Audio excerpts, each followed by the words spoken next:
नमस्कार आपण मानक ओडिया घर स्वाद चैनल को बहुत बहुत स्वागत। आज मु नहीं आसी टिके भिन्न शैली रे प्रस्तुत फूलकोबी आलूर तरकारी। देखा जी सुंदर प्रस्तुत करने को सेतिकी सहज और स्वाद जबरदस्त। विश्वास करेनि आपण थरे जदि यही भाव में फूलकोबी आलूर तरकारी प्रस्तुत करेंगे बारंबार एमती ही प्रस्तुत करेंगे। यह आपण रुटी परोटा भात पूरी सहित सर्व कर खाईपर। आशा करुच्ची रेसिपीटी आपको निश्चय भल लगे। तेबे चलतु आरंभ करबा आज रेसिपी। मु एठी गोटे मीडियम साइज रो फूलकोबी नैची और दुईटी बड़ साइज रो आलू नैची। आलू और फूलकोबी को मु एपरि भाव में काटी नैची और यहा को परिष्कार करी धोई नैची। एठी मु गैस उपरे गोटे कड़ाई को गरम होगा पई रखी नैची। सेथिरे 3 रु 4 बड़ चामच पाखापाखि सोरिष तेल ओजाड़ी नेबा और तेल को गरम होगा पई देबा। एबे यह सहित मु हाफ चामच गोटा जीरा ऐड करि नेली और 1/4 चामच जुआणी ऐड करि नेली। जीरा को फुटिबा को देबा। वर्तमान यह सहित मु 7-8 कला रसुण को एपरी छोट छोट काटी नहीं ऐड करि नेली और हाफ इंच अदा को एपरी छोट छोट काटी नहीं ऐड करि नेली।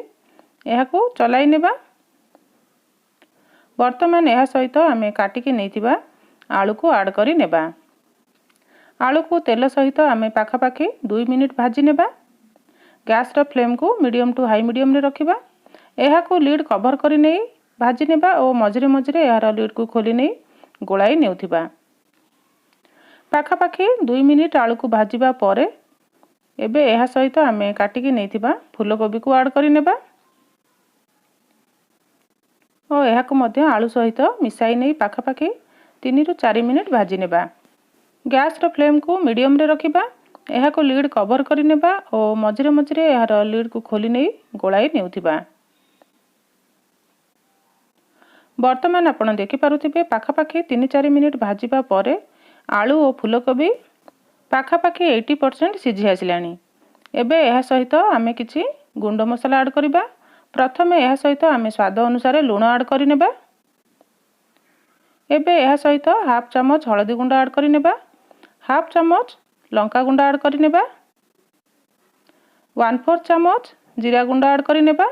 हाफ चामच धनिया गुंड ऐड करि नेबा और यह को भल भाव में मिसाई नेबा। एबे यह को लीड कवर करि नै पाखापाखि 2 मिनिट कुक करिबा। गैस रो फ्लेम को मीडियम रे रखिबा।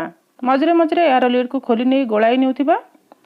पाखापाखि 2 मिनिट कुक कला परे आपण देखि पारुथिबे मसला गुंड गुड़िक आलू और कोबी सहित भल भाव में मिसी जाइछि। एबे यह सहित मु गोटे छोट साइज रो पियाज को एपरि पतला पतला स्लाइसेस रे काटी नै ऐड करि नेली। गोटे मीडियम साइज रो टमाटो को एपरि लंबा लंबा काटी नै ऐड करि नेली और 1/4 कप पाखापाखि ग्रीन मटर एथिरे ऐड करि नेली। मु एठी फ्रोजेन ग्रीन मटर रो व्यवहार करिछि। आपण चाहिले एथिरे फ्रेश मटर रो व्यवहार मध्य करि परिबे। वर्तमान ए सब को भल भाव में गोलाई नेबा और लीड कवर करि नै पाखापाखि 5 मिनिट या को सिझिबा पई छाडी देबा। मझरे मझरे यार लीड को खोली नै गोलाई नेउथिबा। पाखापाखि 5 मिनिट एहीपरि भाजीबा द्वारा आपण देखि पारुथिबे टमाटो मटर और पियाज भल भाव में सिझी जाइछि। फूलकोबी और आलू मध्य भल भाव में सिझी आसीछि।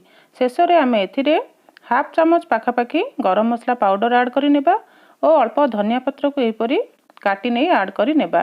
भल भाव में गोलाई नेबा और लो हीट रे यह को आमे आउ 1 रु 2 मिनिट लीड कवर करि नै कुक करिबा। फूलकोबी रो एही रेसिपी को प्रस्तुत करिबा पई बहुत कम समय लागि थाए। पाखापाखि 15 मिनिट भितर यह प्रस्तुत हो जाई थाए। आपण माने एही रेसिपी को यही प्रोसेस रे घरे निश्चय ट्राई करंतु और आपणकर अनुभूति कमेंट सेक्शन रे निश्चय शेयर करंतु।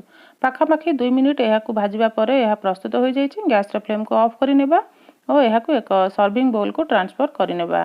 सो फ्रेंड्स आज वीडियो रे बस एतिकी। आशा करूछि रेसिपीटी आपनको निश्चय पसंद आसीथिबो। वीडियो पसंद आसीथिले गोटे गोटे लाइक देबा को जमार भी भूलिबे नहीं। चैनल रे जदि एपर्यंत नुआ अछंती और एही भली नुआ नुआ रेसिपी देखिबा को चाहउछंती ताहाले चैनल को निश्चय सब्सक्राइब करि नियंतु और रेसिपी को आपणकर फ्रेंड्स और रिलेटिव्स मानक मध्य निश्चय शेयर करंतु। पुणी थरे देखा एक नुआ रेसिपी सहित। से पर्यंत bye bye. Thanks for watching. जय जगन्नाथ।